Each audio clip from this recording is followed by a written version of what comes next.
This podcast is brought to you by Most Valuable Podcasts, leading the league in podcasting entertainment.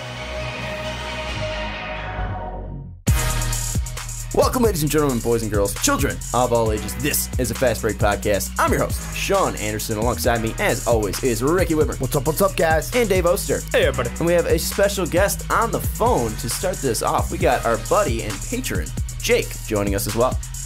How's it going? It's going great. Nikola Mirotic got traded. Ricky's a happy man, getting Amir Sheik back. He could bust out the number 3 jersey. Ooh, a Sheik can destroy, baby. Was he number 3? I don't know. As long as he can make free throws. But you can't. I know he can. Today we're not talking about that Nikola Mirotic trade, though. We are discussing some fun things, though. We're talking about NBA trade deadline, what team needs a trade the most. We're also talking about will LeBron sign with Golden State. I wake up to LeBron apparently was willing to meet with Golden State during the summer, so that will be a fun discussion with Jake when he talks LeBron to Golden State. It's going to happen. And then also we're going to wrap this up with some NBA draft talk. We're talking which NBA prospects or NBA draft prospects best fit with the Orlando Magic. The Dallas Mavericks. The Dallas Mavericks. We already talked about the Orlando Magic. You just want to talk Magic all the time, I do. Homer? Well, I wore the shirt last week. And, now it's just kind of creeping in. Now the IQ setting in as well because I can't talk today. But let's jump into this. And we're talking about some damp dudes. We're talking about some soggy shooters. We are talking about some moist men, our wet boys of the week. And, Jake, why don't you give your first ever wet boy? Oh, boy. All right. So my wet boy is Dwight Howard. He's been putting up 20 points per game and 13.5 total rebounds with 3 blocks. And the most shocking part of his week is the fact that he's shooting 77% from the free throw line. Hell yeah. I don't think he's ever shot over 60% in his career. I'm surprised. What? I'm surprised he's even putting up 20 points per game. I mean, I'm not the biggest Dwight fan, and you come in and you give Dwight his first wet boy honor. Yeah, I mean, him and Hornets have been playing decent as of late. And Kemba Walker's obviously playing good too, but Dwight Howard, he's been efficient. I don't know how else to put it. He's just been not back to his old form, but he's definitely been surprising me the last week at least. Well, Dave, let's bring in your wet boy because you kind of have a duo going on between the two. We're just rolling with the Hornets today because I got Kemba Walker as my wet boy. He's dropping 34 and 5. I mean, it's just fantastic. And this is all amidst the whole trade rumors, him being thrown out basically is like, we'll attach you to move some shitty contracts off our team. And he's still out there balling. Rightfully should have been an all-star this year, got snubbed over Goran Dragic. Whatever, that's some drama for some other day. But yeah, I mean, he is shooting. He's shooting really well, and this team, I mean, not winning as many games as they should be, but he is a top tier player in the NBA and had a fantastic week. Jake, I want to bring in you before we go to Ricky because Ricky's an all-star at this, but I want to come in because we're talking about all-stars. Dave threw it out as well. Goran Dragic making the NBA All-Star game. I was going to say honorable mention wet boy from Ricky Widmer, Goran Dragic. Well, and also Jake's talking a lot of smack on Twitter, saying incoming rant when Ben Simmons doesn't get picked for the All-Star game. Are you doing okay, bud? No, I'm not doing okay. It's funny when a guy who beats him in one stat makes the All-Star game over him because his team has a better record. Well, he beats him by what, 0.1% too? Because it's like 16.9 points per game to 17. Right. He has 0.3 more points, a worse field goal percentage, less rebounds, less assists, less blocks, less steals, and a worse plus-minus. But more wins and a better coach. Yep. Yeah, you're right. Anyways, Ricky, who's your wet boy of the week? Well, mine's got to be James Harden. I mean, you score 60 points in a week. I'm surprised CJ in a game wasn't one. Oh, in a game, for a game for the week. 37, 8, and 10 were the averages for the week. But here's the question I had about James Harden that I wanted to throw out to you guys. Because I knew he was going to be my wet boy. This was from the DP show. They asked us, is James Harden overrated or underrated, do you guys think? Because there's some people that are like, James Harden's amazing. But then there's like, yeah, he can't win in the playoffs. I think James Harden is amazing. Yeah, no, I know. But then there's some people on the other side that are like, he's overrated, can't win a postseason game. I think the thing is, like, his perception overall is he's an amazingly talented player who probably doesn't get enough respect. But at the same time, so many people talk about that he doesn't get enough respect that they're sick of it. So it just turns into like, I think he's rated spot on. He's a top 10 player in the league. And yeah, he's not overrated. I don't think he's overrated. I think if anything, it's just too many people say he's underrated, where I just think it's not true. Well, and people don't like the foul stuff as well, where he's flopping every now and then. He hasn't been doing it too badly this year. This year he's policed it back. Well, and the NBA refs aren't calling as much as well. Yeah. I think he's the clear runaway MVP this year, though. I wouldn't so far disagree with that. I mean, so far the Rockets have been great so far, even without CP3. And I mean, so far, even though James Harden had a week of just chucking up threes, shooting 26% from 3. 3, still was ridiculous in that 60-point game. It's the most in a triple-double. Triple-double, yeah. But we will round it out with my wet boy of the week. We're going with Giannis Antetokounmpo from the Milwaukee Bucks. 33 points per game, 13 total rebounds, 7 assists, 57% from the field, 50% from 3. Also shot about 80% from the free throw line. And Giannis also got 3 wins, and the Bucks did in those games as well. Giannis Antetokounmpo not only filling up the stat sheet, but also getting wins for the Deers out there in Milwaukee. Is this the post Jason Kidd effect, basically? Is it's that what hashtag play for kid. Hashtag play for ball out for kid Hammond. Ball for kid. Hoop for Hammond. Hoop for Hammond. I like it. Hoop for Hammond here on Wet Boys. But the 4 is not F-O or F-O-R. It's just a 4. Hoop number 4 Hammond. Was she number 4? No, just to There's be cool. no significance. It's that hit Twitter just- thing, man. Okay. Well, if Becky Hammond was 4, number 4 in her playing days, that would have been even cooler. Let's check up Becky Hammond's did real not, quick. Did not watch She was the right now. NBA. She was 25. Okay. So there we go. Not even Congrats. divisible I say by Hoop 25 4. Hammond doesn't really work out so well. Yeah, Doesn't flow off the tongue. Shout out to Becky Hammond, who was number 25 with the San Antonio Stars. But anyways, let's move on now into our first topic. We're talking about LeBron James to Golden State coming out about 19 hours ago. I just want to make sure Chris Haynes of ESPN reported saying James would consider meeting with the Golden State Warriors in the offseason if they were able to create a max salary slot. Obviously, Ricky and Dave with us. We have Jake joining us as well. If you're just tuning in on YouTube, what's up, everybody? Also, don't forget to check out patreon.com/mostvaluable podcast. This is how you can be on a podcast like Jake is right now. And Jake, let's just jump right into it. Will Golden State and LeBron James be able to come up with a contract agreement during the offseason? Will LeBron James be donning the blue and gold of Golden State? Do I want it to happen? Yes. Do I think it'll happen? No. I still think he's going to Houston. But just the idea of a starting lineup with LeBron, KD, Curry, Draymond all complimenting Zaza, it would just be great. No, but in all honesty, I think it'd be great to see. Do I think it happens? No. Even Kevin Durant came out and called the report bull today. So I don't think it'll happen, but I think it would be amazing if it did. Well, and one thing I want to bring up to you just before we go to Ricky and Dave is, why do you want it to happen if you're a Sixers fan? Wouldn't you want him coming to Philly? No, we're winning the East. Without LeBron there. Yeah, but also you're not going to be winning the finals. Yeah, we're not going to win the finals anyways. Nobody's beating the Warriors as they are.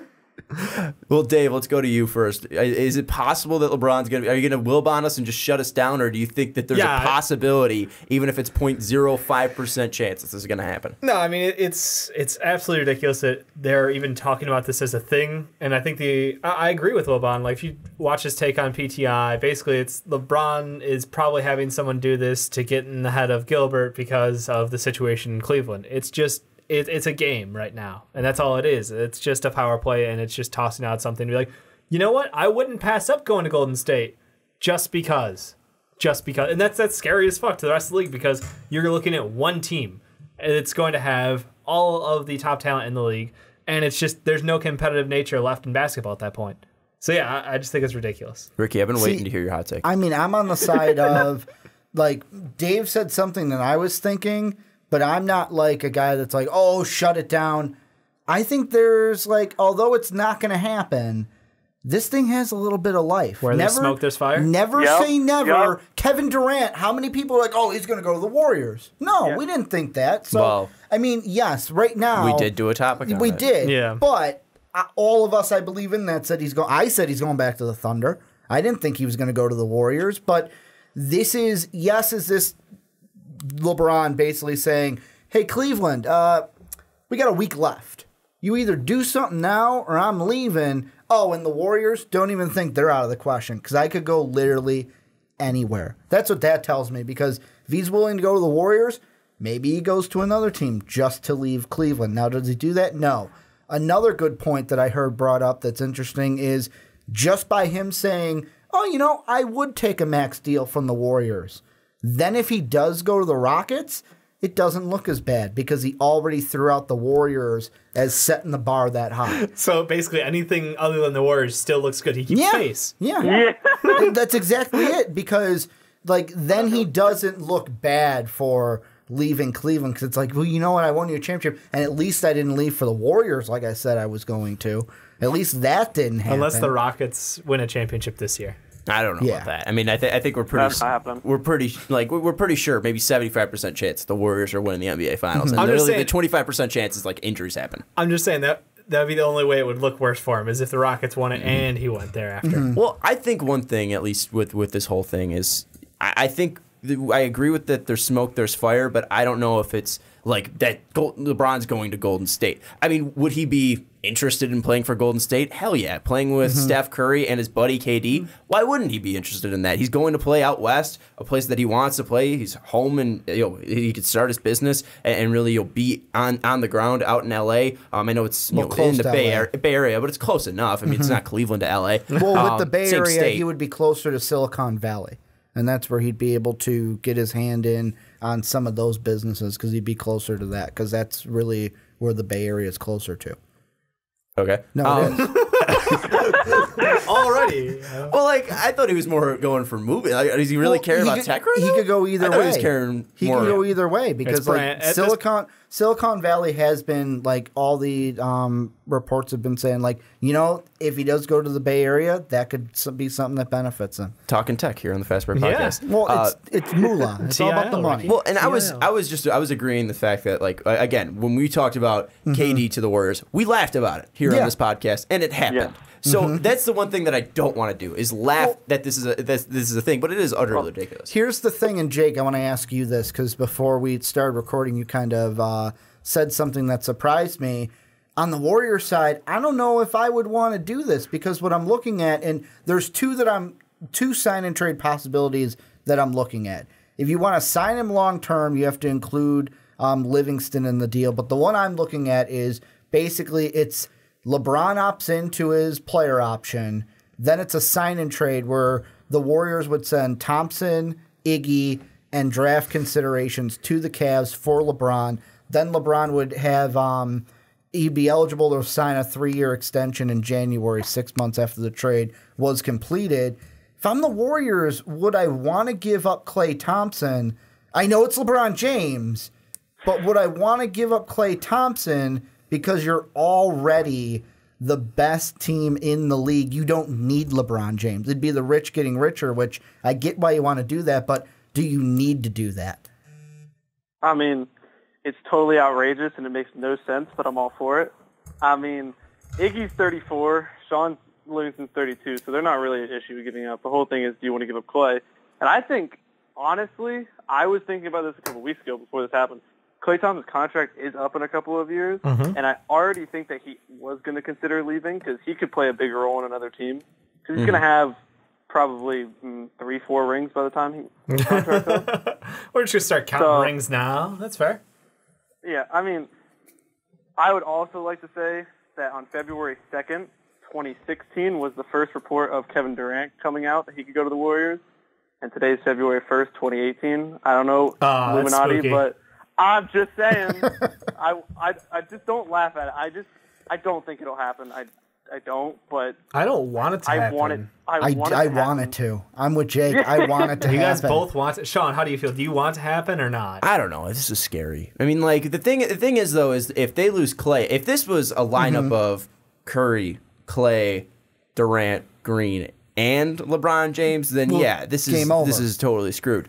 But again, this is one thing where you're losing Klay, and I'm not saying this team's significantly worse with LeBron James over Klay Thompson, but again, you have 3 huge egos on that team, and again, people might say, well, they made it work with KD, but KD is a quiet guy, and now you're gonna have LeBron, who we've seen take over both Miami and Cleveland. Didn't really take over Cleveland, more didn't really take over Miami, more of Cleveland. Yeah. But this is a guy that really dominates wherever he is. And now these are guys in Curry and KD who are both trying to build their brands, trying to build up their whole aura in the shoe game and then also just in basketball in general. And you're playing with LeBron. I mean, it's something where if you have Clay's a great all-time shooter. But right now, Curry and Durant are still fighting for who's number one, and there's really not a clear number one. I mean, some people will say Curry's MVP right now, but still, last year KD was the guy in the finals and the playoffs. So right now, there's not really that battle for number one, and now with LeBron throwing in there, that's too many guys that I think is just being put in there. I think the team's better. I don't sure, think that at all, and the reason why I don't is the best LeBron that I have seen, and I'm going to say the way I'm going to phrase this is going to come off wrong, but I'm going to phrase it like this for a reason. When LeBron had a coach that basically put him in his place, where you think about the coaches that he had. A GM who put him in that place. That Pat Riley. Pat Riley.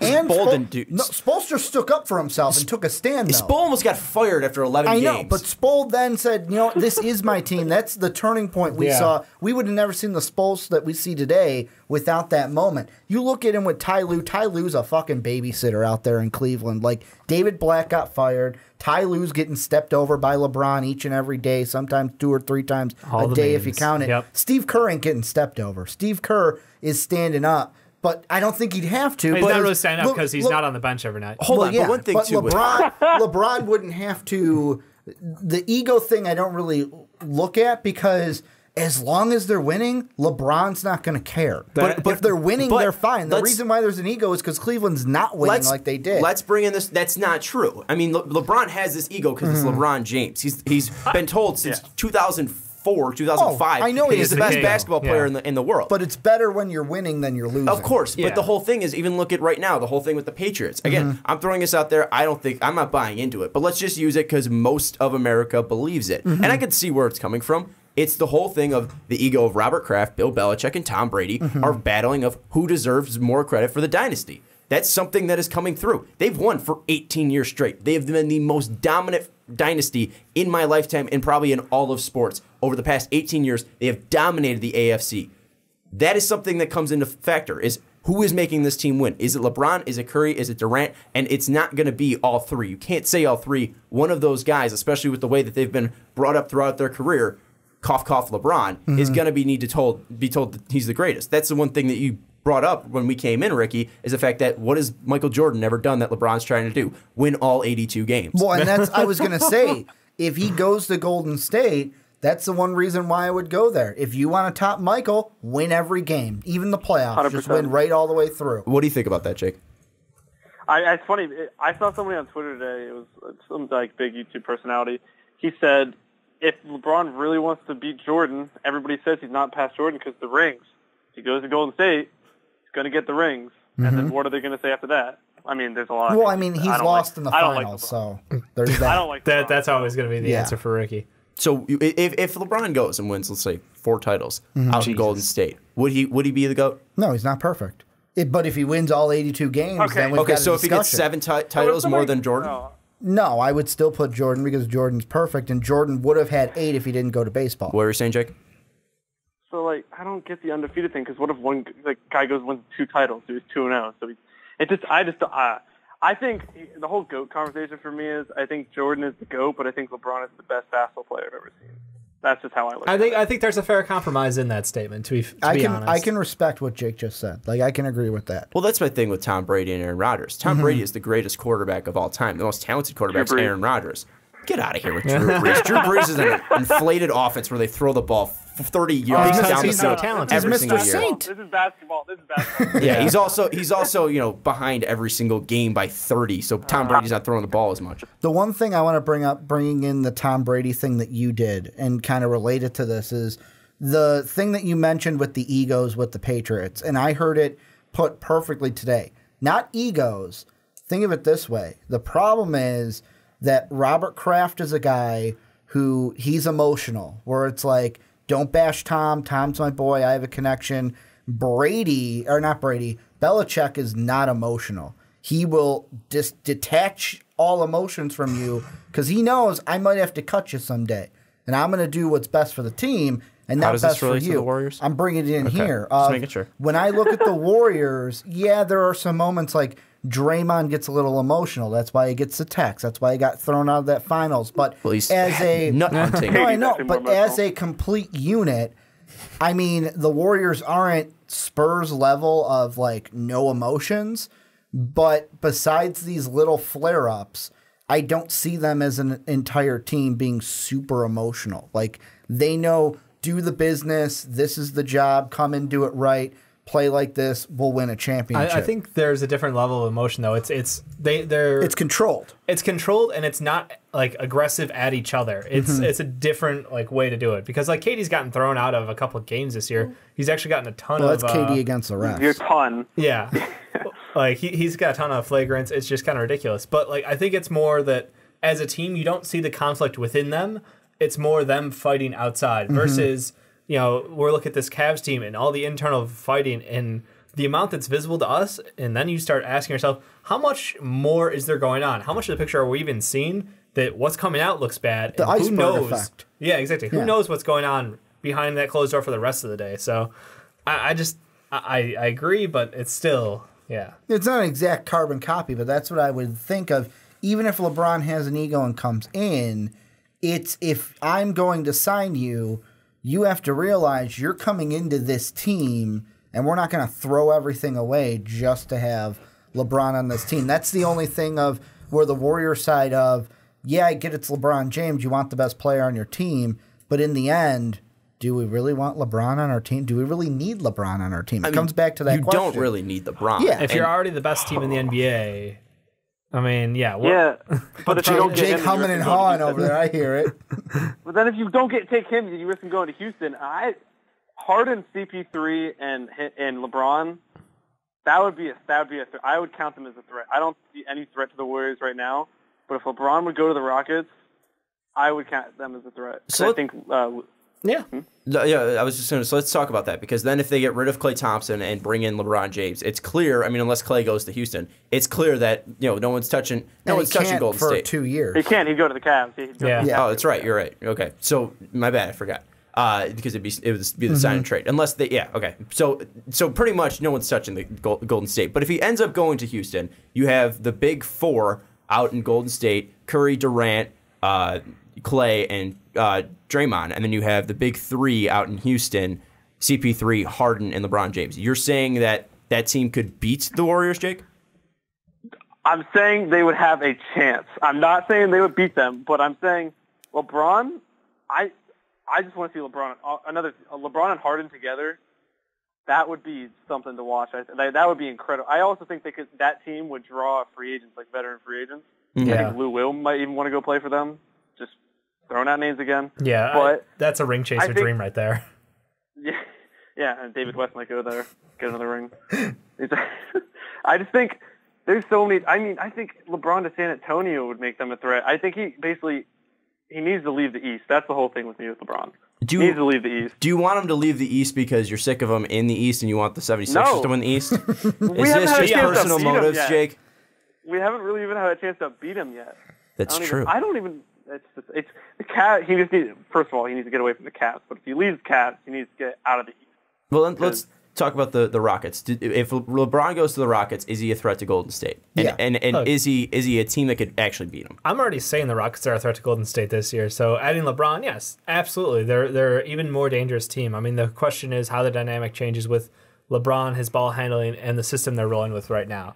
Him taking mid-range jumpers just won't fly. So if he changes his game, and I'm sure he will because he's an amazing player, he's going to adapt, he's going to be more efficient, and the team is going to have an even better chance of doing it. It's the question of what role players are they going to lose out on who aren't going to take smaller contracts, like Eric Gordon, Trev Reza, PJ. Like they've got a great wing core right now, but you don't pass up on LeBron James is the problem. Well, and how much does it move the needle? Does it move them from where's the needle right now? What percentage would you give the Rockets right now? Right now, I'd probably give them like a 40% chance in a series.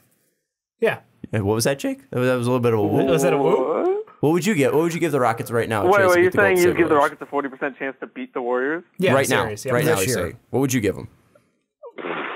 20% at most. I'm just telling you. I don't. Unless if the Warriors stay healthy, nobody beats them. I just don't see it, and I don't even think the only way they lose is injuries. And even with injuries, like if KD goes down, they don't win the finals, but they still can win the West.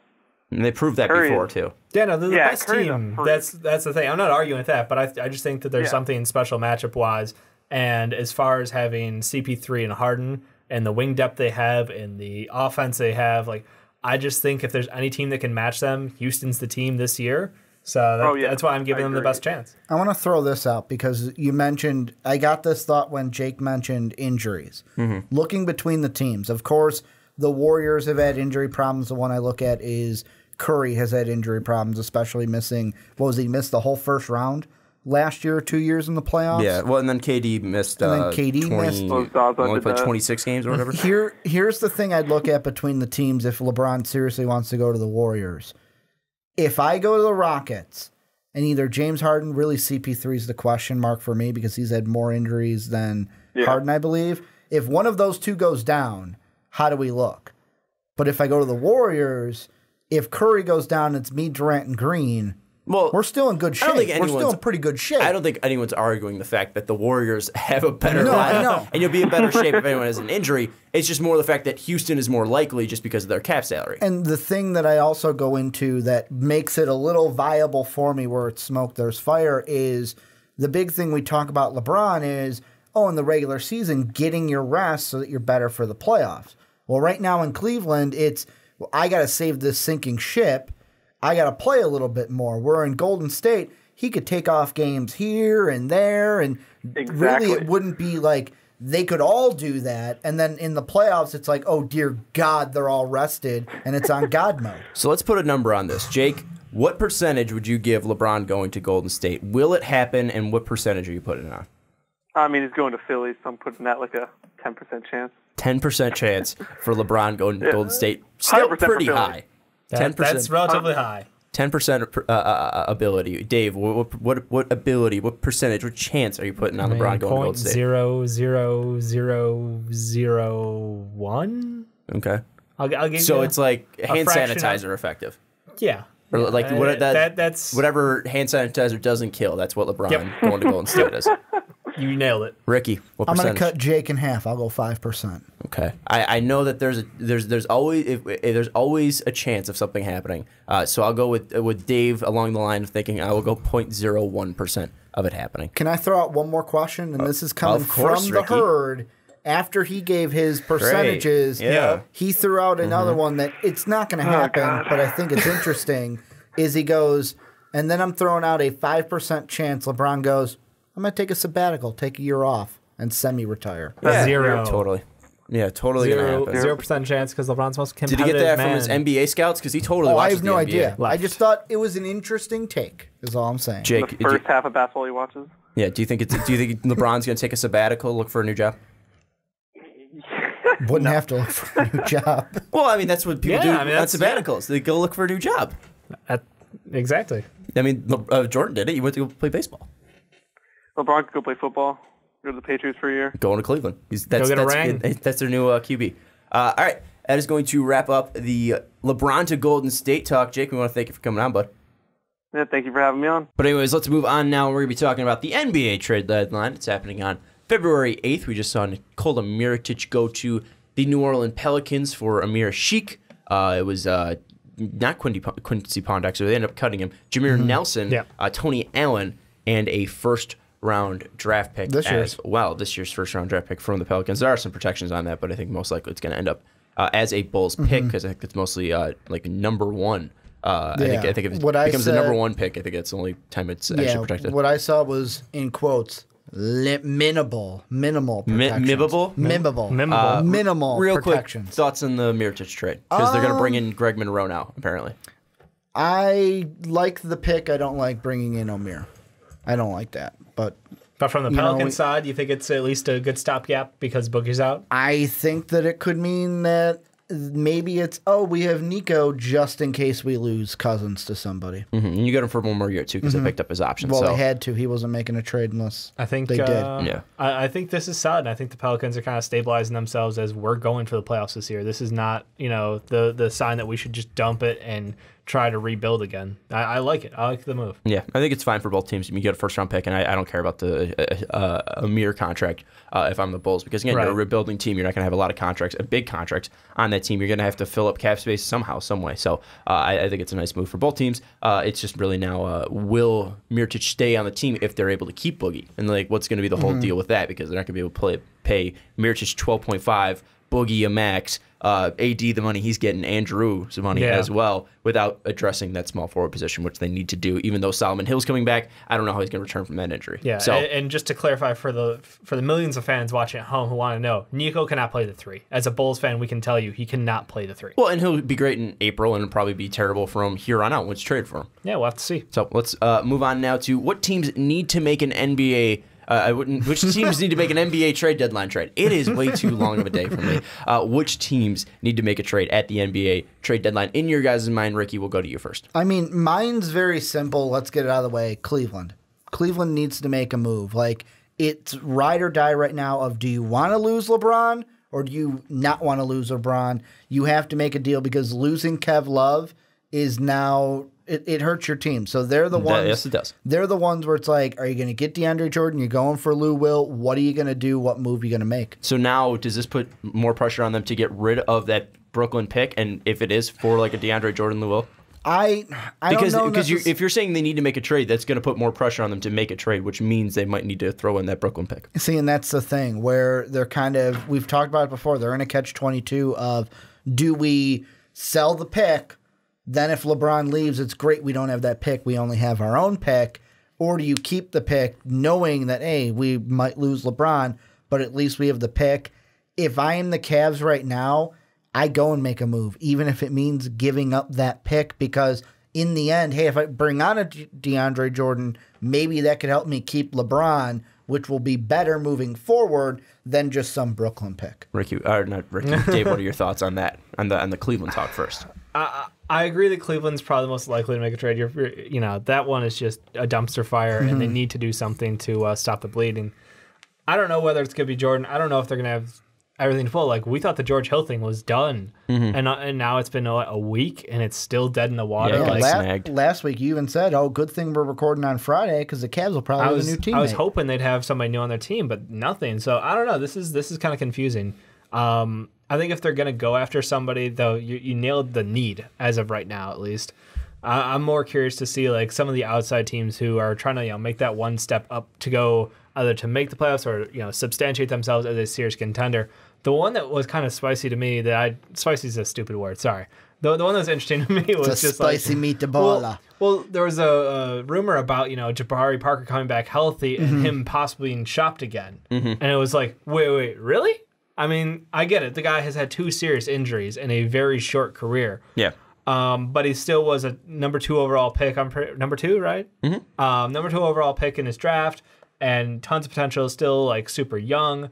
But him being potentially shopped for the same DeAndre Jordan or Hassan Whiteside, someone of that ilk, I mean that could be really interesting. I think that one kind of, they've done so well without him. It turns into the question of, could we get a bigger need for ourselves? But their thought now is, or the thought, at least in my mind, when you bring back Jabari Parker, it's going to bring a boost to your offensive, your offensive struggles that you had with Jason Kidd. It wasn't like this team was great offensively. You bring in a guy who was averaging around 20 points when he got injured last year. Well, they weren't great defensively either, though. No, I know, but offensively, you're at least going to get a spark because this is a kid that was putting up 20 points per game when he was there last year. He was an improving 3-point shooter as well when he came back. And he was putting around 49, 36, and 74 from the line. I mean, he was able to at least bring that scoring side. I know he's not a great defender, but it was at least going to bring a spark to that offense. And you would think that it wasn't really the defense that was bad. It was just more of the schemes that Kidd was putting them in. You don't think, you look at this team, it's not like they're a bad defensive team, Milwaukee. It's just more like they are a bad defensive team stat-wise, but the players, the individuals should not the personnel, be. Yeah. The personnel is not bad defensively. So like that's the one thing with Milwaukee is they're not the 27th worst defensive team when it comes to personnel. Stat-wise, they are. That's something that you think would be fixed. And then offensively, it'd be addressed by just Jabari Parker coming in, helping, taking a scoring load off of Giannis, giving another person to pass to out there, taking more pressure off of Thon Maker, and maybe that would just spark this offense a bit. So, I mean, it's out there, but I don't know. I don't think I don't think Jabari's going to get moved. The double injury, the question about his future, or you go for a sure shot in a top 5 center in the league. I mean, that's just add more wingspan. That could be huge, and that's why I said like. At first, I want to throw it out because I'm like, no way they would get rid of Jabari Parker. But the more you look at it, the more like, I could see why this was on the table to some people. Yeah. Like, it's an interesting one. I think it makes the Bucks like a scary team. Well, the thing that I look at is the only thing I question about the Jabari trade is like I'm looking at an article here that said that Jason Kidd reportedly tried to trade him. Well, you fired Kidd. So why would Jason Kidd during Jabari's rookie year try to say, hey, I think we should trade him? You're basically getting rid of the coach this year to then do what he wanted. Like, that just wouldn't make sense. Doesn't mean it's different circumstances. No, I'm not saying it'd be a bad he got move. fired because he was a bad coach. But I just, like, I wouldn't see where it was like, hey, you know what, we got rid of him, so let's do what he wanted. It's no, we got rid of him. Let's have the next coach come in and decide what they want to do with Jabari. Yeah, but now they don't have a coach until the next offseason. If their idea is to get better and at least improve the team that they currently have for this year, it doesn't matter what that next coach thinks because it's for this year. He's not they're not coaching this team. If they think moving Jabari is going to be the best move for this team, especially if he gets injured again when he comes back. I think he's coming back soon. He's going to play about 15 minutes. Yeah, we expect to see him this weekend. Yeah, I think against the Knicks. I think it was the game he's coming back against. If he comes back and gets injured, then you have no trade value for Jabari. So I think that's the thought process of it. It's not really Kidd's move. We're making it because it's Kidd's move. I think it's just, hey, this is a move that we think could help our team, especially if he gets injured. Business move for the team. And the other thing that I think you're maybe giving the coach too much credit for, like, control over the team, because not all coaches have say in personnel. Yeah, that's been made very clear over the years. Well, no, I'm just saying, like, it's, hey, we fired him. Why would you then go towards him as an organization? Like, that's totally what I'm different thinking. Circumstances from the time. Injury part of it, though, is why I could see Jabari Parker getting traded because of the injuries. Again, the problem with Kidd was on the floor. I think maybe he didn't think Jabari, because you said during his rookie year he threw this out. That's what it said on So, I mean, this is just something that he probably just didn't think Jabari fit with this team, or at least the idea that he had with this team, and maybe this has been a realization that at least this front office has also come to realize as well that maybe Jabari doesn't fit with this team. I don't know. I don't think the Jabari thing's going to happen. I don't think it's a thing that's actually going to happen unless, do you think it's going to happen, Dave? No, it's just something interesting that came up. It's interesting, but I don't know if it's going to happen. Yeah, but I think the Bucks it's are like the one of those Boogie teams. stuff this year. I didn't think it was going to happen, but it was interesting. Yeah, but I still believe, like, the Bucks are one of those teams where it's like, let's be honest, you need something else because this team, I get it, the whole turmoil with the coach is one thing, but, like, do you think they have the personnel to go up and compete for an Eastern Conference title and win a series off of any of the top teams in the East? And I don't think they have all the pieces yet. I know this is we haven't seen Jabari play at this point yet, so things could change. But at the same time, it's like, do you feel comfortable with that core for a championship or even an Eastern Conference Finals run? Yeah, and that's why I'm like, I think they're still missing something. And Brogdon also got left with today's game with a quad strain. It was non-contact and he went down. So possibly now they need to make a trade as well if Brogdon's going to be out. I think one thing, though, with the Bucks is I don't think it's really win-now mode for the Bucks, because you look at Giannis, still a young player. Chris Midd, still a young guy. I mean, I know he's around 27, but in his prime. Same with Bledsoe. Same with Brogdon when healthy. Jabari, only 21 years old. I mean, the core of this team is still young. I don't think it's win-now mode in Milwaukee right now. So I think that's something that you can at least attest to, that maybe I don't think you move Jabari unless you're super petrified of the fact that this guy's going to be injured consistently throughout his career. Let's get him away. And maybe it's poor ethics just trading away because you're afraid of injuries. But if he's going to hurt your team, then get him off your team. If that's what you're thinking. The team that I think that needs to make a trade, though, and this is something that I think this team is a good team, a talented team, the way they are now. I know some people will call us out because we didn't give them enough credit when we were doing our postseason playoff predictions. I know this is a team that you guys were sleeping on, the Toronto Raptors. I had a feeling it was back in the playoffs. I had a feeling it would be that. Toronto right now third in the NBA when it comes to point differential. 7 points they're winning their games by, and that's behind Golden State at 8 and Houston at 7.7. So some pretty good company there for the Toronto Raptors. And right now the Raptors are 2 games back of the Boston Celtics. And if we're talking about the Cleveland Cavaliers being in nuclear meltdown mode, what is a team that's consistently been near the Eastern Conference Finals? I know Boston's still there, but what team has been consistently in the Eastern Conference Finals, has been there before up against LeBron and hasn't been able to do enough? Toronto Raptors. You look right now, and especially with where this team is age-wise, Kyle Lowry above the age of 30, DeMar DeRozan right in his prime. This is a team that I think right now should be in win-now mode, and if LeBron looks weak, this is where you need to attack. And I think one thing that this team has been doing really well of is shooting the three this year. This is a team that is obviously has been struggling for, not team has struggled, but they struggled to adapt. Dwayne Casey did for at least the past couple of years of really adapting the three-point shot. This year they have done a great job of doing so. However, it's not like you can't get any better. It's not like you can't you can always improve is what I'm trying to say. Right. And right now, as a whole, this team's only shooting 35% from three. And you look at their players right now. There's 4 guys shooting above 40% from three. Malcolm Miller, he takes about 1.3 a game. He's also played he's also played 3 games, so obviously that doesn't count. Pirtle, a big guy, 49 games, but he's only taking, I think he's probably only taken 2 this whole season. Valanciunas, the point I'm trying to make, there's 3 guys that are either not playing or they're 2 big guys who aren't shooting threes, and then there's also Fred VanVleet, who's a monster. Yep. So I think the one thing that they would look to is adding a PJ Tucker again, a PJ type player, type player again, not adding PJ Tucker because they're not going to get him from Houston, but adding a PJ Tucker-like player again, because you need a guy who can come off that bench and start drilling threes and start knocking them down. And I think that would be something, at least in the playoff and come playoff time, we saw it was very valuable for the Wizards when they brought in Paul Pierce.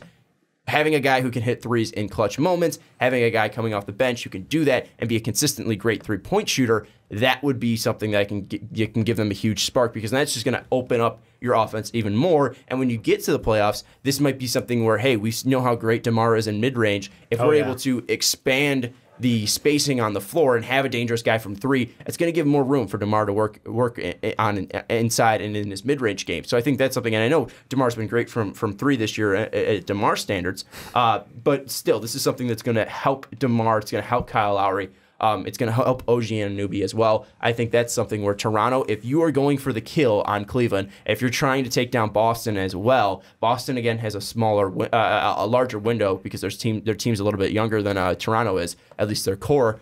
I think this is now the team that needs to make a move, because if you smell blood in the water with Cleveland, this is your time to take your shot, because we see the injury problem with IT, we see the injury problem with K-Love, and just the whole terrible locker room that Cleveland's currently going through. This is now your time to attack for Toronto. Well, here's the only problem that I have with the Raptors is the big thing is they don't own their pick this year. No, they don't. And I feel like if they had that, it's like, okay, cool. That's something that could benefit them. Because one guy, and I'm going to use him in the next team that I'll mention, but I would like him here to the Raptors also, is Tyreek Evans. I think that's a guy that they should go for. However, because you don't have this year's first to offer, I look at that and go, yeah, you can give up the player to make the contract work, but would giving up a future draft pick instead of this draft pick be beneficial to the Grizzlies when they could probably get a this year pick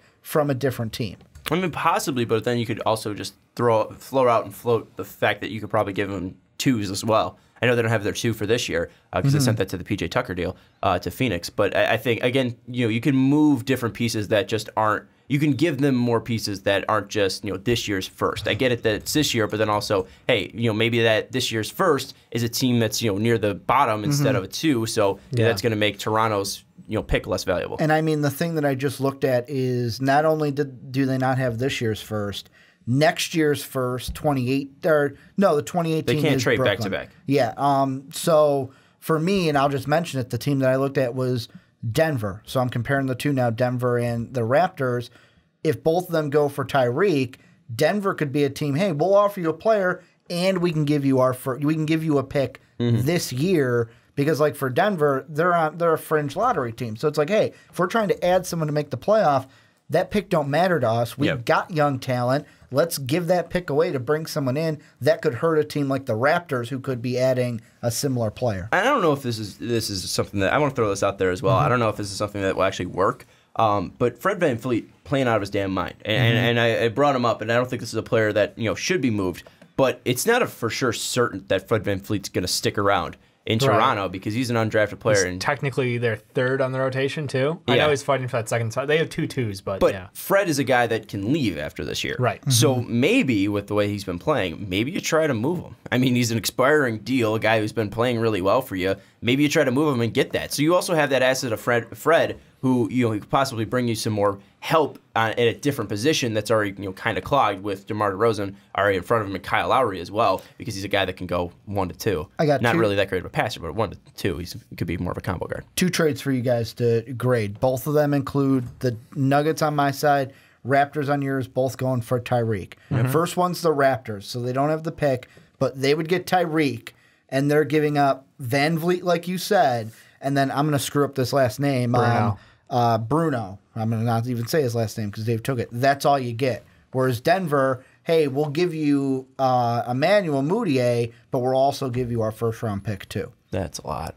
Yeah, I said that's the way better deal for. If I'm Memphis, I'm taking that because Moody is still young. I know he hasn't been good, but he's still young, and you're getting a first-round pick. And Bruno's still 2 years away from being 2 years away, so that's just never gonna die. That's never gonna stop. Unless you try to trade like a Lyles instead of Moody. I don't know. Trey Lyles actually popping off a little bit. Giving young players up if I'm Denver. There's no point. And especially because Evans' contract is only this year. I mean, you're only getting him for the last couple of months. So I would be only looking for a first and a young, not a young guy. I wouldn't be trading a guy with value. Yeah. If I'm the Nuggets, because you have that one. I think the Nuggets are probably just like if you're going for something, you're not giving up anything that's long term. There's no long term prospect that's worth it. The only expiring will be Will Barton then.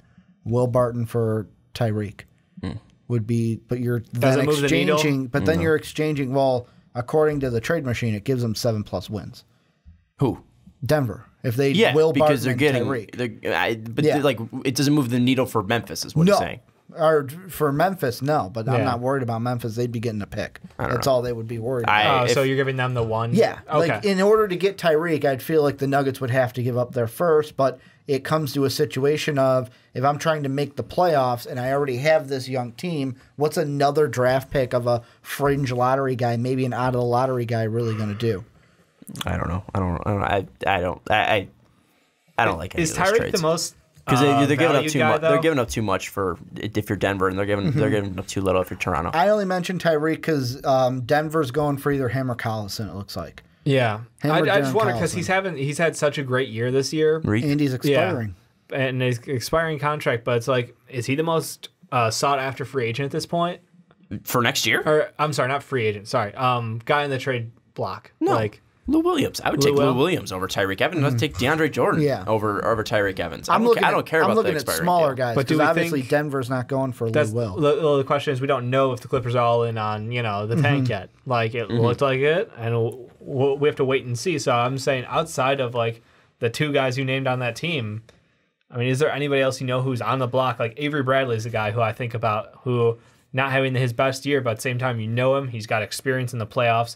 He is a solid 2 who can give you some shooting and some defense. Like that's a guy who, unless the price tag is incredibly high from Detroit, like I think that's a guy who should Los be Angeles. Getting. That'd be interesting. Los Angeles. He got traded to. I'm sorry. You said Detroit. I had to look. It was the next over. Yes, it was recent. Remember, it was if they go the one over. Yeah, it was Tuesday. He got traded, so that's why we're still talking about it. But that's the thing, and it goes to the Clippers, like you said. And here's the thing that I just wrap this around your head, possibly. Yeah. If for me it's is the Clippers going to make a deal?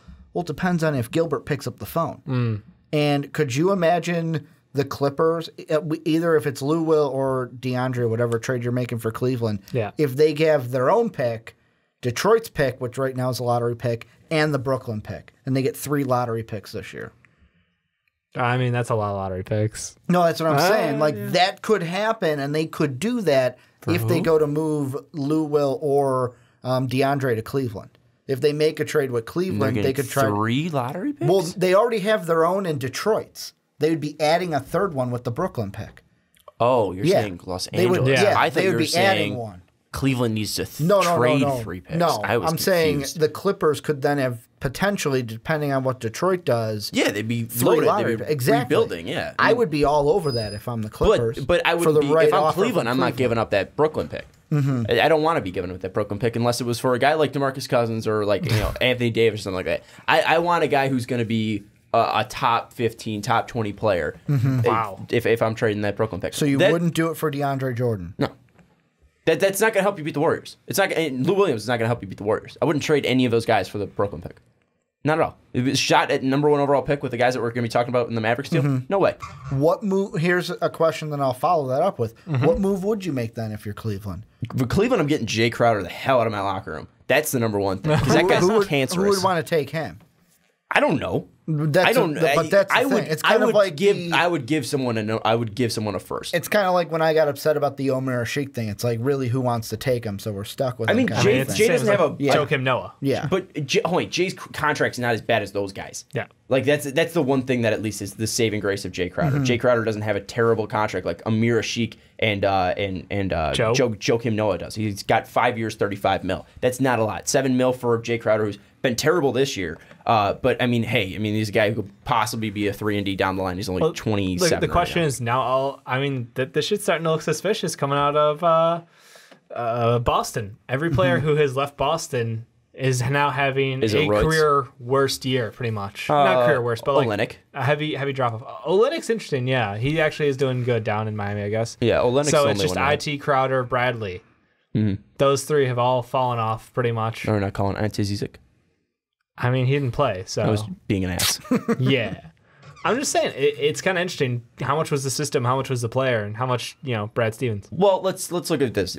Isaiah was hurt. Jay Crowder, we never said he was a true great player. Only ESPN. Great, but good. Well, ESPN put him in his top 40 above DeMar DeRozan. Idiots, yeah. That's what I'm saying. Like, the only people who thought Jay Crowder was great was ESPN. They bought into that. We never said Jay Crowder is an all-star level player, which ESPN was saying that they were. We would never say that about Jay Crowder. We were shocked that Jay Crowder was hitting threes at the rate he was hitting. Threes last year. And the thing with Avery Bradley, I still think Avery Bradley's good. He's just been banged up, and he hasn't been fully healthy. And also, that Avery Bradley's position does so well when the ball is moving. And when you have Reggie Jackson, who is a black hole on offense, in my mind, you're not going to be the most effective player. Let's see how Avery does out in Los Angeles when he's healthy playing. That's going to be the biggest thing with Avery Bradley. I think you can definitely make the case for like a Jay Crowder being a part of the system, and possibly even Isaiah Thomas as well. As well as I think IT could still be like a guy who puts up 20 points a night, but not 30, which is what he did last. No, time. but not 30. But like that's what I'm saying. Like that was a product of the system. I think Isaiah Thomas is a good basketball player, but he's not all-star MVP level like he was last year in that system. That's the product of the system there last year. Anyways, final thoughts on trade deadline and teams that should or need to make a trade. No, my number one team is Cleveland, and they got to make a deal, but they're going to have to give up the Nets pick to do it. My thing with Cleveland is not really taking in talent. It's getting rid of talent. It's getting rid of J.R. Smith. It's getting rid of Jay Crowder. Gonna leave? No, I would just be doing this because I think if you want to at least make it a better locker room out there, you get rid of Jay Crowder, you get rid of J.R. Smith. Then you need to get rid of those guys. First one on that plane. You can't because then LeBron's already booking. He's going to Trivago. He's booking his flights to Golden State. Going to Trulia? No, he's got 2 houses in L.A. He's fine. No, but he's going to Trivago to get the hotel. The hotel on the plane. So he's going to the Bay. He's going to L.A. and he's going to Houston. If you trade Dwayne Wade, you're not trading Dwayne Wade. I understand that he's a cancer, but you're not trading D Wade if LeBron James there. Out there. Damn. So no, that's D Wade's not getting moved. But Jay Crowder, gone. He needs to go.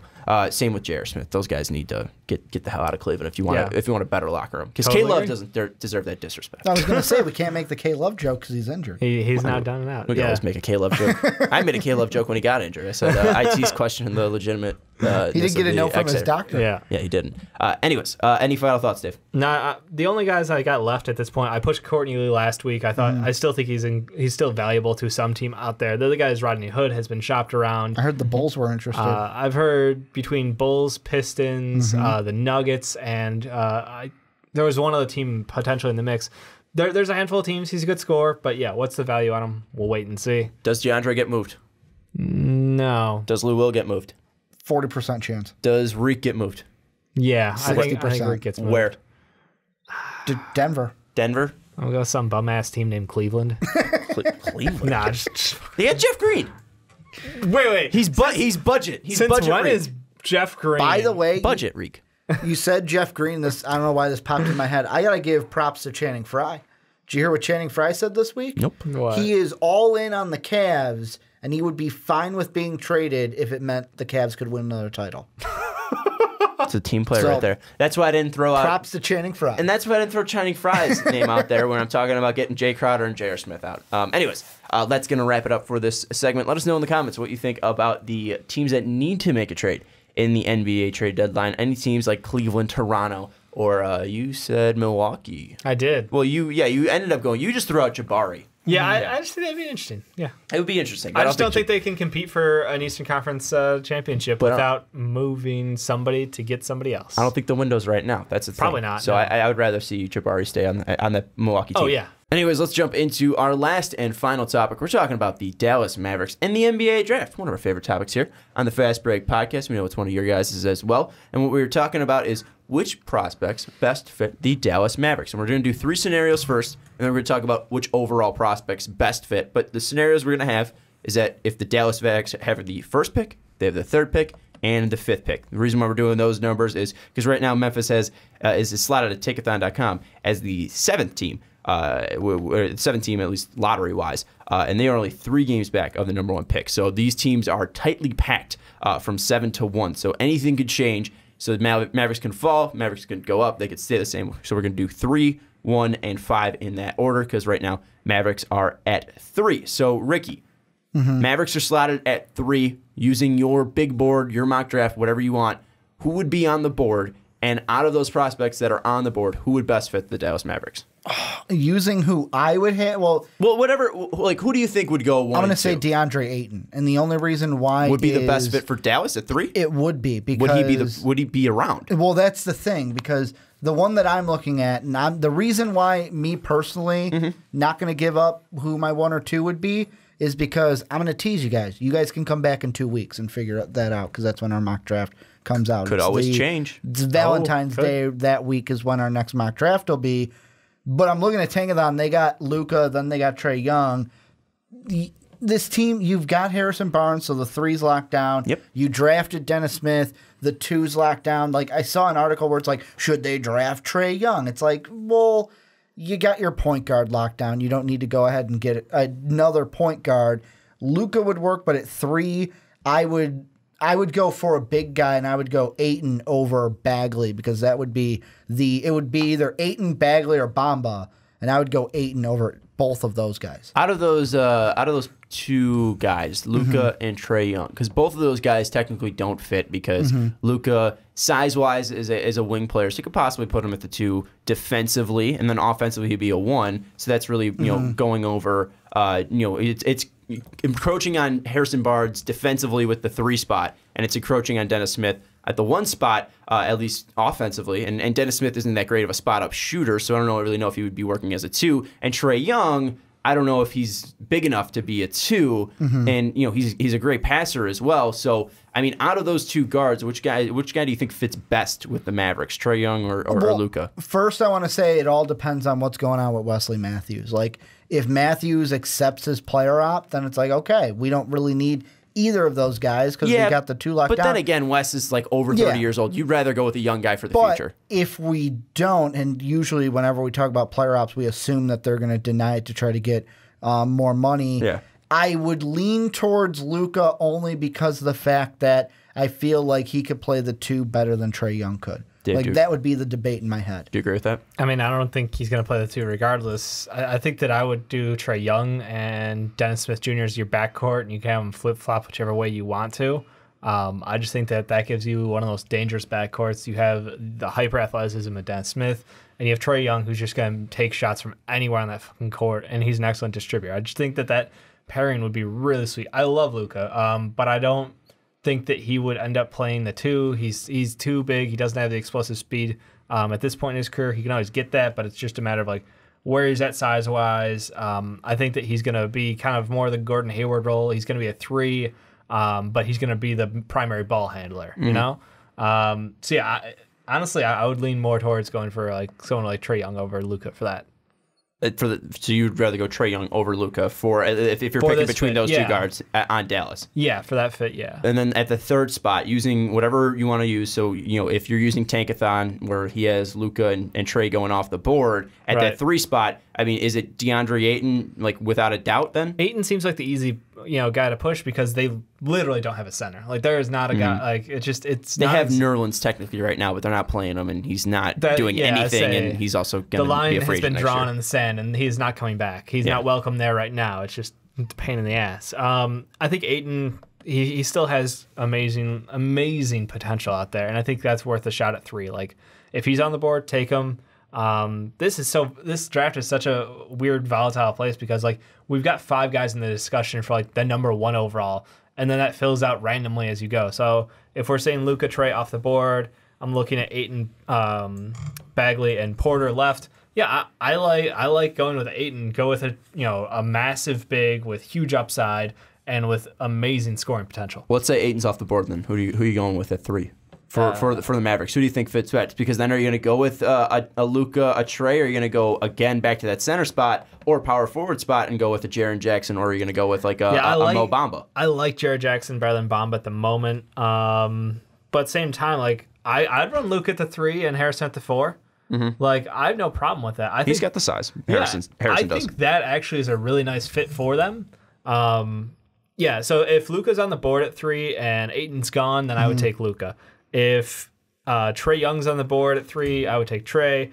Basically, it's one of those 3 would be my 3 priorities. Like I think the 1 through 3 is like locked in my head. But like you said, Triple J on the outside. If somehow something happens, there's a shakeup. I like his fit, and I think that he is a guy who people are still underrating right now. And we'll see, as tournament time closes in and what happens going forward. But like he's a guy I'd keep my eye on the outside. Well, like 2 things. First off, with me, I feel like that. If I'm a Maverick fan and if you're sitting at 3 where the Mavericks are right now, I would kind of hope that Luka and Trae go off the board first, so then I wouldn't have that. It's like, oh, that decision's taken out of my hands kind of a thing. Yeah. I don't have to worry about it because I look at their backcourt and it's like really the only ones under contract right now for sure for next year, Dwight Powell, then Dirk if he's going to come back for next year because anything could happen, but they have the club option could take, and then Keebler in the front court where it's like Nerlens is up, you have all your other guys up as well, McRoberts too. That's why I would go Ayton. And the one thing that I was looking, this is from SB Nation Mavs site, Mavs Moneyball. They asked a question talking about Luka. Mm-hmm. One of their guys said that to go with the young talent, he fits perfectly with Dennis Smith and Barnes and has the ability to play 3 positions. Yeah. Athleticism may be the question, but he's clearly the most progressed prospect as of today. Yeah. End quote. And that's why if I had to do it, I'd go Luka, but really I would hope that they are gone. Then I could focus on the backcourt, front court, which is really the big question when I look at that team. Yeah, if I'm the Mavericks and I'm looking at this from situation, if Ayton's on the board, it's clear, go with Ayton. Even if he's lacking defensively, go with DeAndre Ayton. That's pretty clear to me. If Ayton's off the board, and let's say Luka's off the board, then you're looking at Trae Young, you're looking at Michael Porter Jr., you're looking at Mo Bamba, you're looking at Jaren Jackson, Miles Bridges, whoever you want to throw out Bagley, there. Bagley as well. I think it comes down to Bamba and Bagley. Because Bagley obviously has that upside, same as Mo as well. But Bagley has that athleticism and that upside, and pairing him and Dennis Smith Jr. would be freakish with those 2 players athletically. And then also Mo Bamba, throwing him in there because I think Mo Bamba has the ability to become a defensive monster, possibly a defensive first-team player in the NBA, and also he's showing a part of that offensive side that looks absolutely dangerous. He might not be as athletic as Marvin Bagley, but he might age well and fit into the NBA better, and that's why I would say those 2 guys are come down to the picks. I would kind of be on the other side of that, where like I was surprised, you of all people, because of how high you've been on Michael Porter Jr. throughout. If Luka and Ayton are gone 1-2, yeah, I get Bagley and Bamba there, but I would have a serious thought of let's just take Michael Porter there, move Barnes over the 2, have Porter, Barnes, and we'll have Porter, Barnes, and Dennis Smith in our backcourt and on the wings, and we'll figure out the front court when that happens. Why wouldn't you just put Barnes to the 4 or Porter to the 4? Yeah, those guys are massive. Or either way, both those that's guys the are thing. 6'8", like 10, 6'11". I was surprised Porter's that like the 6'11". fact. Yeah, I was surprised at the fact that you said, "Oh, Bagley, Bamba," and just kind of pushed Porter off to the side. Well, I don't know. If you're looking at Dennis Smith Jr., who came in with 2 bum knees. They're not bum knees, but he had ACL tears, right? That's not a guy that I want to take a shot on, because especially with the injury, and we don't know if he's coming back. He hasn't come back yet. Porter Jr., I wouldn't take a shot injury-wise if I am the Mavericks as well. You look at Dirk, hasn't had the healthiest knees as well. You've had a lot of injury issues out there in Dallas. I wouldn't be going to Michael Porter Jr. if I am the Mavericks. That's why I'm looking at Bamba, who could fill out that 5 spot. Back and not the knees.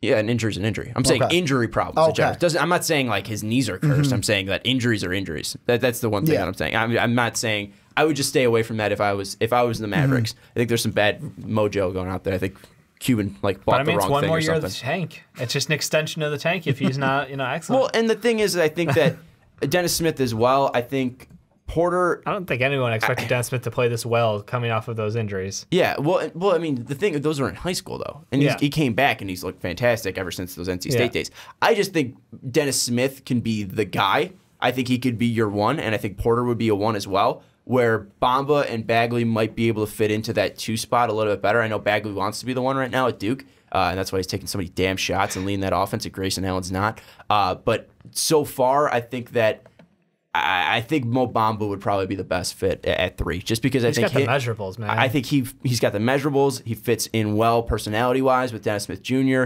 Defensively, he's a stud, so he can pick up anything Dennis Smith isn't. I mean, obviously, they're two completely different players, but at least he can at least be defensively great, and Dennis Smith can be offensively great, and they can both be very good, both defensively and offensively. I feel like they'll be able to pick up each other's slacks, at least star-wise. I really like Mo Bamba to the Mavericks. So at 3, I would probably lean Mo Bamba over everybody else if Ayton and Luka are off the board. See that? If Luka and Ayton are there, though, I'll go Ayton over Luka, and then Luka if Ayton's not there. Yeah. That's my thoughts. But let's move on now to the number 1 pick, because that's the interesting thing. Because right now, half a game back, 2-8 in the last 10, lost 5 straight. If they have the number 1 overall pick, is it still Ayton, Ricky? No, I would go with me. I would have the debate between Luka and Ayton, but at 1, I would probably, if you put a gun to my head at this point, I would lean towards Luka solely on the fact of, you know what, I'll figure out the front court and free agency. You win in this league. You win titles in this league with your backcourt. And just add backcourt help, and we'll figure out who plays where once we got you guys in the offseason, in preseason. We know you hate Luka, Dave, so you're probably going Ayton, right? Yeah, you read me like a book, man. Honestly, I joke around about the Trae Young shit. Like, I get it. Like, he's short, and he is defensively not uber gifted, but that one just screams like interesting, and Mark Cuban, like, we're going to go outside the box on this shit. But I think Luka's the walkaway winner for the 1 still in my mind. I think a lot of his game, I think the more people are seeing of him, the more people are starting to respect what he's doing at his age. With his frame, how built out he is at age 18, and it's just crazy, what he's able to do. I think that, right now he's the walkaway 1 in my mind. And the thing is, I look at this team and I go, you mentioned, Dennis Smith Jr. is like star A, and you're mentioning offense on this team, and I'm like, Harrison Barnes at best is like a 2. Well, I'm saying B. like future. Like, that's what I'm saying. Yeah, I'm saying don't like see Harrison even like being 15 years, 10 years down the line. If these guys are able to stay together, like Harrison Barnes is going to be here in 10 years. Right. That's what I'm saying. Yeah, my thought was like Harrison Barnes, like on a great team, is probably your 2 or 3. Like he's your 2nd or 3rd option. He's still a very good player, and he's just able to have more volume because of the lineup they're currently rolling with. So I think adding Luka to that team, adding another excellent passer, I just think that fit would be perfect at 1 for them. It's too hard to pass up. See, the thing is with Trae Young, I mean, defensively, I don't know. I mean, looking at him in that Alabama game, he did okay against Colin Sexton. He wasn't great. And then you look at him again playing against the Trap. He was turning the ball over a lot, didn't have a ton of help. So I don't know if I'm going Trae Young with my number 1 overall pick. And then I look at Ayton. I look at his deficiencies defensively as a worry, because if you're dealing with Nerlens Noel and you're not able to get that guy going, Ayton, you're not going to be able to motivate him. So that's something that I would push Ayton to the side. And then you look at Luka, and great, he's beating up CSK Moscow. Awesome, great job, kid. We're really proud of you. So if I am thinking like Mark Cuban, if I am really picking the best prospect for my team, I'm going away from Trae Young at number 1. I'm going away from DeAndre Ayton at number 1. I'm going away from Luka Doncic. I'm staying in the heart of Texas. I'm going to Mo Bamba, number 1. No. So, yeah. You're like crazy. seriously. Let's move on now to the fifth pick. No. We're gonna move on now to the fifth I want you pick. to defend that one. I really want. We're gonna like, move on no, now to the fifth pick. I'm not even saying it like anything stupid. I really want to hear like why you're thinking that. I just told you. But is like Just told you. would that'd be one hell of a reach, would it not be? Because like you could get him at 5. Or you could probably get him. Well, let's talk about thinking him at 5. Let's move on now to the fifth pick. If Mavericks are slotted at 5, who do you think is the best prospect that might be available? Mo Bamba. Like that's what I would like. See, Mo Bamba is the best player available. No matter what, for the 1 through Dallas 5, Mavericks. it's Mo Bamba. Why can you guys pick up that joke? It was a joke. I don't know. I was just trying to point out the negatives to all 3 of those players so I could say Mo Bamba for every single spot. Maybe you were thinking Mo Bamba, but no. Like seriously, at 5, getting to the point now. I hate explaining jokes, guys. Just run with it. Doncic young, 8, and he'll probably be off the board.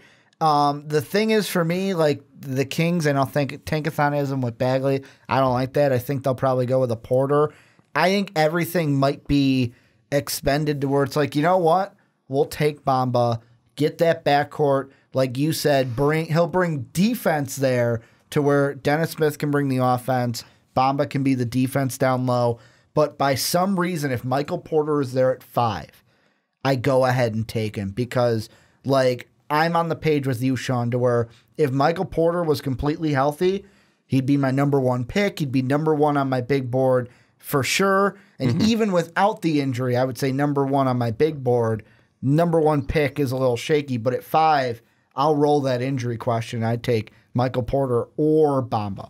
Okay. Dave, who are you going at 5? I think Bamba is kind of the safe answer if he's there. I just feel like, I don't know, I'm probably riding. Why do you like Jaren Jackson over him? Because that's what you're trying to get That's what I'm riding. Like, I'm riding Jaren Jackson right now. I mean, Jackson's on the better team. He's playing in a Michigan State team right now that is higher in the rankings, look like a more complete team, have Miles Bridges, my buddy down low, Nick Wright. No, not Nick Wright. That's the bum from FS1. Not a bum anymore. Nick Ward, my buddy down low, big dude, number 33. Sure. Nick Ward, great player. He was a great player. He's a tank down there. Miles Bridges, Nick Ward. You got my dude out there, Jeremy Langford as well. Joshua Langford. Jeremy Langford is the old Michigan State running back. Joshua Langford. I mean, he's playing He's playing on a great team. So I mean, do you think that doesn't factor into Jaren Jackson's ability out there? Well, that's kind of the question: is how much of this is the team? How much of this is him individually? And we've seen teams kick out 3-4 first-round picks, with old Duke or Kentucky teams. And those later guys don't pan out. It's really 1 or 2 guys carrying the rest of them to that first-round grade. But I think Jaren Jackson Jr. is not, one of the leftover guys. I think he is the premier guy, and I didn't see it coming. Coming into the year, we were looking at Bridges. We were looking at a couple of these guys, and to me, it came out. I'm not a big Michigan State fan, so I didn't follow his recruiting very heavily, though. So maybe I'm just way off on that. I just think he's got the physicals. He has a good touch with the ball, and I think that he has a knack, or not a knack, a good rim presence. Like, he understands where he's at and defensively where he can reach without exposing himself too much. Like, it's hard to explain that, but I think he has a great idea of how to play down low defense without giving away free baskets to guys. And forcing them into taking harder shots than they have to. So I just think defensively, he's there. Offensively, he is good enough that I think he's he's better offensively than Bamba. He's not better defensively, but he's not far off. Bamba has the has the physical, the wingspan and everything. Like, that's amazing. But I just think Jaren Jackson Jr. is more of a whole package. And that to me has better upside. It's funny, on the first try on takeathon.com, it's sim lottery. Weirdly enough, Dallas ended up at the 5th spot. So Sacramento ended up at 1. I feel like they have to take DeAndre Ayton because, best player available. You have to slot him in at the center spot. I know Willie Cauley-Stein's there, but you get the youth there. If you are sure it's not Bamba? If you're DeAndre Ayton, you also could go Luka Doncic. So let's go with DeAndre Ayton, though. And then to Orlando, I'm going to give a shout out to our boy Vegberg. I got to learn how to pronounce his name. Maybe I'm saying it right, but Vegberg, he wants to lose for Luka. So Orlando ends up getting Luka Doncic. And then you look at 3, Phoenix ends up there. Weirdly enough, I think they take a shot at my boy Michael Porter Jr. I think they realized that at that 3 spot and at that 4 spot as well. He could go either out, especially with them having TJ Warren. they will go with Michael Porter Jr. I feel like they believe in him. I also could see them going Colin Sexton because I think he's a better player than Trae Young. So, actually, let's give them Colin Sexton at 3. So Phoenix takes Colin Sexton at 3, which leaves Atlanta to take Trae Young. Crazy. Off the board, on the board, Mo Bamba goes to Dallas at 5. And weirdly enough, in the heart of Texas, he's averaging 14.7 points per game and 4.6 blocks as well. So Mo Bamba, weirdly enough, fits for the Dallas Mavericks at 1, 3, and 5. Here's what I'm going to do. Well done, Sean. I'm going back to being serious here. I am being serious. What? Let me be serious real quickly. Okay. Mo Bamba defensively is an absolute I get that. monster. I'm just trying to fit him in all the time. You also see the ability to shoot not only from the free throw line as a big guy shooting 77% from the line, and then also from the outside shooting around 30%. Mo Bamba has these skills. I'm not saying he's going to be a Joel Embiid because he's not there size-wise, but he also has the time to put on that size as well. Well, we didn't think Joel Embiid was going to be Joel Embiid. No, but you look at Joel Embiid in college, he was shooting like 74% from the free throw line. I mean, offensively, he's not there yet. He's not like DeAndre Ayton, but DeAndre Ayton's a brick shithouse. Mo Bamba right now... he could be 30. Mo Bamba right now, he's a stick. And Mo Bamba still has the ability to fill out. And I think offensively, he's not that great with maintaining the ball, but he's also not that good on a he's not on a great Texas team, so he doesn't have that great talent around him. So I think offensively, he still has a ton of room to grow, and defensively, he's already there. And when he gets bigger and stronger, he's just going to be even more like monstrous out there. He has a knack of blocking shots out there. Do you have like a pro comparison you could kind of give? I'm just curious to fill it in. Do you feel he fills in like the Gobert style? Because that's the one because of the length I've heard. I feel like he could be better offensively than Rudy Gobert, to be honest with you. I mean, Gobert isn't dangerous offensively. Yeah. He's okay offensively. I mean, he could be a guy that, can work around the basket for you. But I feel like Mo Bamba could even stretch it out more. And I think, if he's able to fill out, I think it's going to be easier to compare him. But I think there's a lot of Joe in him, to be honest with you. I think that defensively, he's there, and we've seen Joe this year be a defensive star. I mean, he's one of the best defensive bigs in the league, and it took a while for Joe to really stretch out and develop his game. Yeah. Joe was always great offensively, at least down low. He was a force like Ayton was. But I think Mo Bamba, it's tough because I don't know how he will fill out, but I think his ceiling could be Joe. And right now, he could be healthy Joe. So that's the coolest thing about him. I'll take a healthy Joe for Mo Bamba. So I think like floor wise, maybe Rudy Gobert. I would probably say that, or like maybe DeAndre Jordan, like with his defensive abilities and then offensive abilities. Do you want to hear at least reports? running some rims? They got Rudy and Nerlens. Rudy/Nerlens is what they put down. I could see Nerlens. I mean, Nerlens is the twig who's never going to fill out, it seems. So yeah, I could see Nerlens. See that. It was pretty good. I got a wild card if they're at 5. Mo Bamba. What if not Mo Bamba? What if they go with Mikal Bridges or Michael Bridges, however you say it? Mikal Bridges. What if they go with him? Because the thing that I think about, and I don't know how completely true it is because he backed off on it. I'm going to give a little insight into Jake's kind of Twitter messages with us. Basically called him Klay Thompson 2.0. Said he's an oversized guard with a big wingspan. He's a lockdown defender and he can hit outside shots. Also, he can take a guy one-on-one. Read what I say next. Yeah, I get what you said. No, because I'll answer your question. Okay, Sean then said, I don't know if he would be a top tier like Klay, but he could be a great starter. His numbers are impressive, but his usage in college isn't that of a star.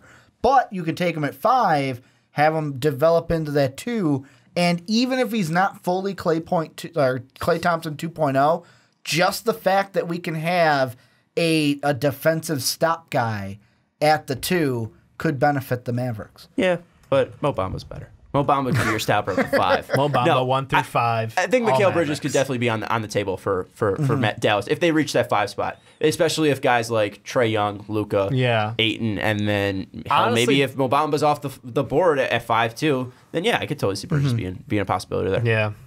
What were you gonna say?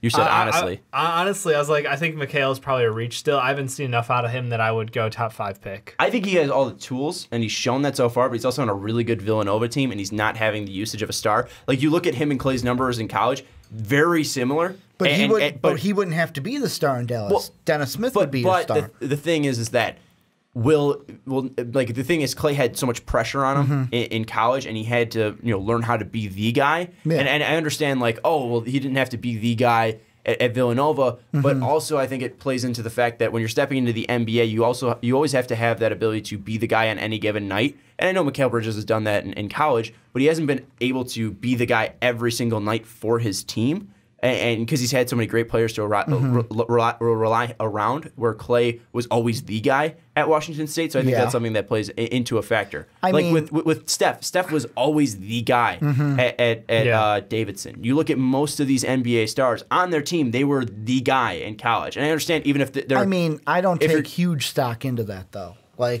wouldn't either, but I'm saying, the reason why you can't look at Klay Thompson and Mikal Bridges' numbers in college and say, oh, he's the next Klay Thompson is because their usage was completely different, and Clay was shooting more, taking more shots, and had more pressure on him. And with me, I'm not even looking at the numbers. I'm just looking at what he could be. And, I mean, we talked about, really it's come down to two positions. But Clay was also chucking up threes. Yeah. Mikal Bridges most likely getting more open threes. It's come down to two positions for the Mavericks. Either go for the 5, like an Ayton or, like you said, a Bamba, or go for the 2. And if you're at the 5, the best guy that would fit the 2, I would say... obviously, if you're at 1 or 3, he's a wing. You're going to go with Luka, but I would say Mikal could fit the 2 for them better than a Luka. I don't disagree. I think he fits better just because you'll get two ball handlers. Yeah, you'll get two ball handlers in Luka and Dennis Smith. But I think Mikal, if Luka's off, I think he could definitely be a fit there for the Mavericks. But let's just jump out. Let's go back to overall prospects because that's going to be the final question. We're running out of time too. Who's the best prospect for the Dallas Mavericks? I think the best prospect for them... overall? Yes, overall. I'm still going to land out... Who's the guy that they need to take? The best fit for them would probably be... I fucking hate Ricky. If I agree with pick Ayton, one. I'll say Ayton. That's what I'm going to say, DeAndre Ayton. Why are you so upset? Because I don't want to agree with Ricky. That's rude. I think he's got to. I think I'm not agreeing with him because he's wrong. It's Mo Bamba.